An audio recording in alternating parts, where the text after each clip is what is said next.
has been to raise costs for our families and our businesses.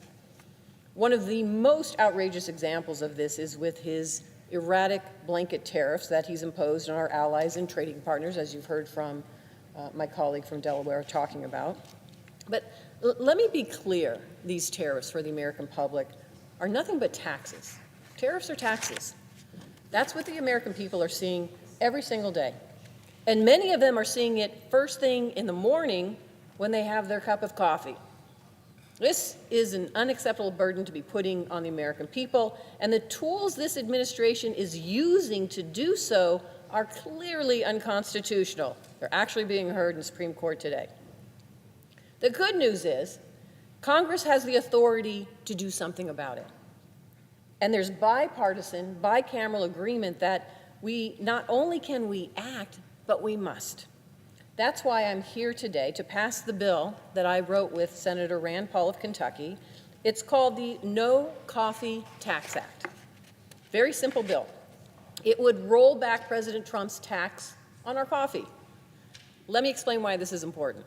The United States is the largest importer of coffee in the world. Why? Because even though we all love our morning coffee, the United States does not have the natural climate or growing conditions needed to produce the amounts of coffee Americans consume every day. 99% of the coffee in this country comes from another country. Until President Trump took office, Americans had never paid broad tariffs on coffee imports. But now this president has decided to recklessly impose these blanket tariffs on our top sources for coffee, Brazil at 50%, and other main coffee producers like Vietnam, Indonesia, Colombia, Ethiopia are being tariffed at outrageous rates. Now, I don't need to tell you what that's meant for Americans, because we've all felt it every single day. I'm hearing from my coffee roasters and wholesalers in Nevada who have been forced to raise their prices to keep up with these tariffs.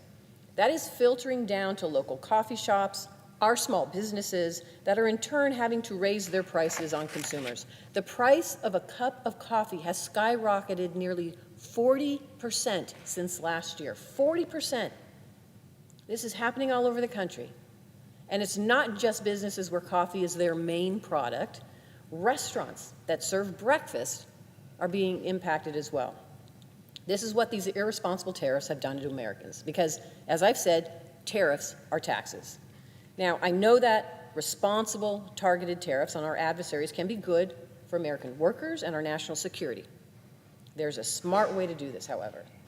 Taxing our coffee and raising prices for Americans isn't it. The bipartisan, bicameral bill Senator Paul and I introduced would bring coffee tariffs back to the level they were at before President Trump took office, 0%.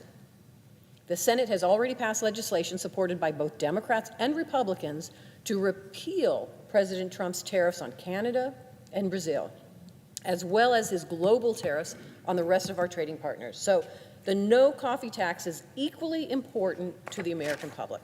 Prices are already too high in this country. Getting rid of this unnecessary coffee tax will make Americans' lives and their mornings just a little bit easier.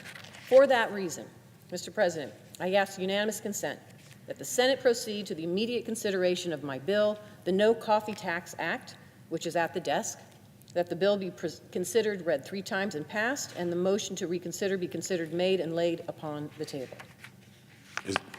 Is there an objection? Mr. President, reserving the right to object. I recognize the senator from Idaho.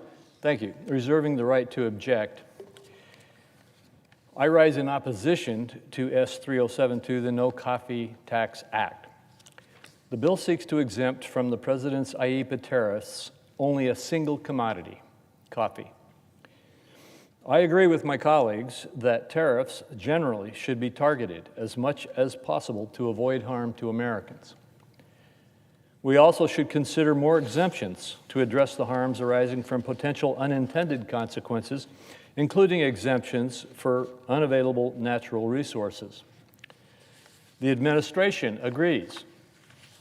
The very recent trade deals with Cambodia and Malaysia explicitly exempt coffee and some other mostly unavailable natural resources from the reciprocal tariffs.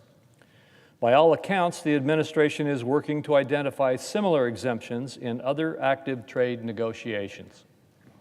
I strongly encourage the President to pursue productive courses of engagement with U.S. stakeholders in doing so. Voting for one-off exemptions on the Senate floor in isolation of a larger negotiating strategy and broader stakeholder concerns, like S3072 asks us to do so now, does not facilitate a predictable process for our negotiators or for any broader segment of the stakeholder engagement. Therefore, I object. And Mr. President, Objection is heard. I yield the floor. Mr. President. I recognize the senator from Nevada. Thank you. I have a lot of respect for my colleague from Idaho, and I appreciate his comments. I respectfully disagree. And I do think that we have to consider, as the negotiations are taking place, as my colleague talked about, the administration is engaging in, how long will that take?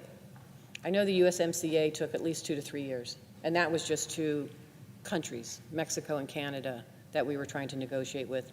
While this administration goes through this indiscriminate negotiation without any involvement from Congress, what am I to tell my businesses back home? Those businesses, those coffee shops that close, those individual breakfast restaurants that are there that are passing off the cost to the consumer, how long do they have to wait until they get an answer from this administration? And that's why this commodity, this particular product, there had never been a tariff on it before, because 99% of the coffee that we consume comes from out of the country. So it really is having a devastating impact on our small businesses, and they really shouldn't be used as leverage in a negotiation tactic for this reason. I appreciate the comments, however, from my colleague from Idaho. Thank you, Mr. President. I yield the floor.